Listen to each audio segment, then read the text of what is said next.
Всем привет, друзья! Сегодня у нас новая тема, называется имя существительное.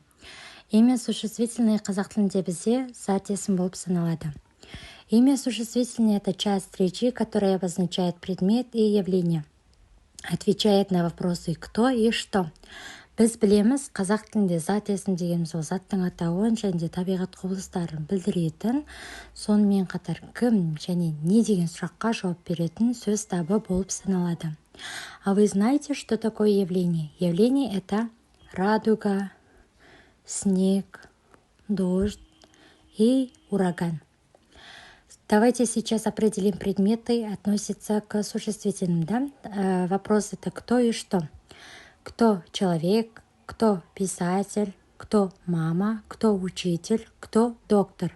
Что телефон, что сумка и что ручка.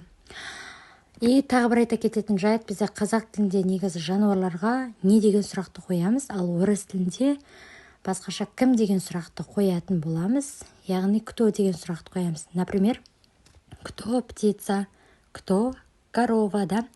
Имя существительное делится на две группы, они одушевленные – это жан, да? Неодушевленные – это жансыз. Одушевленные – это люди и животные, и вопрос «кто?». Например, кто девочка, кто кошка, кто птица. А неодушевленные – это остальные предметы. И вопрос «что?».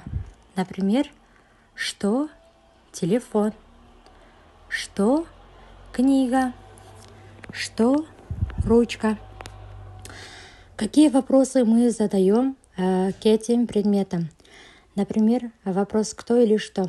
Например, лиса. Вопрос «кто?» Ромашка. Вопрос «что?»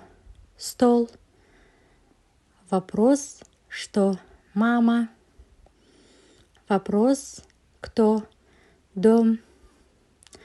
Вопрос «что?» Девочка. Вопрос «кто будет там?» Школа. Вопрос «что?» Задай вопрос к слову воробей.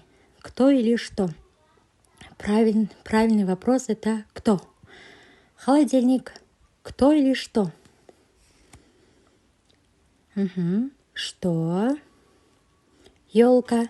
Кто или что? Правильный вопрос это что? Папа. Кто или что? Правильный вопрос это кто? По значению делятся они нарицательные и собственные. Мағынасына қарай жалпы есім және жалқы есім деп екі топқа бөлінеді. Нарицательные – это общие названия для всех однородных предметов и явлений. Например, гора, земля, человек и природа. А собственные – это специальные собственные названия отдельных лиц, единичных предметов. Это относятся имена, фамилии людей, кличка животных и географические названия стран и континентов. Например, страна Казахстан, Исаак Ньютон, море Каспий, гора Гималай, собака Шарик, город Шымкент. Нарицательные имена существительные пишутся с маленькой буквой, а собственные имена существительные пишутся с большой буквой. Спасибо за просмотр. Достар, біздің білімгоу каналына тіркелуді ұмытпаңыздар, және қоңыраушаны басуды, лайк басуды, комментарий жазуды ұмытпаңыздар, себебі сіздерге түрлі видеоларды таныстыратын боламыз.